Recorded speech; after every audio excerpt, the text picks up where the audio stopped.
Ayun ang ating pumpano.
Kamusta mga boss?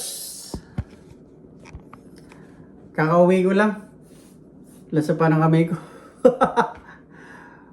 Magluto ako ng pumpano mga boss. Pinaasimang pumpano. Yan.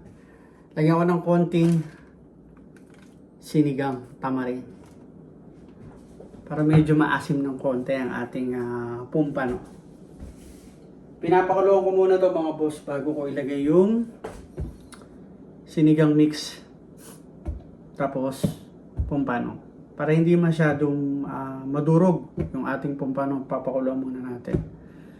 At ayun pagod ako ngayong araw. Kapag talaga summer, napaka-busy ng 7-Eleven. Drinks, gasolina, pagkain. Talagang napakarami laging namimili. Kapag summer talaga, ganyan na nangyayari sa amin sa 7-Eleven. Lutuin ko muna to, tapos mag-mower ako dito sa likuran namin. Kaya lang medyo makulimlim parang uulan. Pasilip ko muna sa inyo yung likuran. Kung gaano kalawak yung aking imo-mower, pambihira. Balikan natin to. Pinapakulong ko pa naman yun Puso ko muna kaya to. Let's go! At darating nga pala yung anak ko ngayon. Kaya nagpaluto kami ng paborito niya. Yan. Paborito yan ng anak ko Madalang yung umuwi. Sipag yung mag-aaral. Graduate na yun. This month. June. Yung mga kahalerang kapitbahay namin, nakapag-mower na sila. Ako hindi pa. Ayan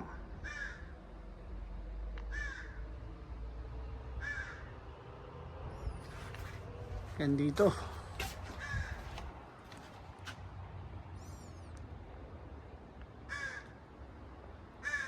Kita nyo yung may pugad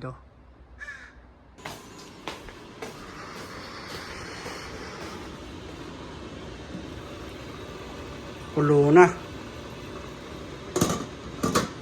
Bigyan muna natin yung ating pampaasim.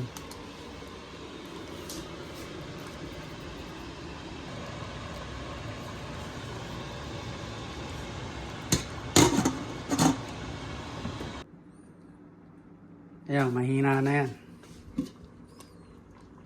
Ayun ang ating pumpano. Gutom na ako pero maya-maya pa ako kakain.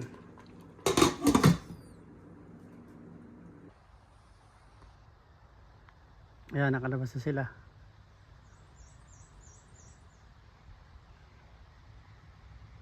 Papaliparin ko muna sila bago ako mag-mower.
Di ba? Gandang tignan. Pagkatapos mong i-mower. Yan, hanggang dyan, oh.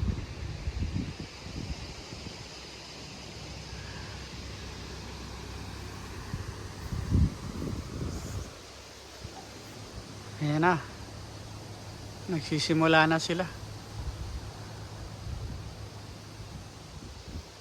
Maraming bunga yan, mga boss.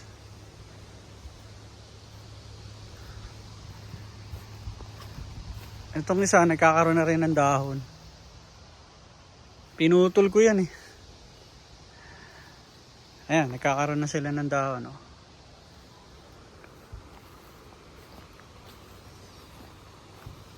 Sunod na project ko naman, yun sa likod naman. Yun naman ang imo-mower ko.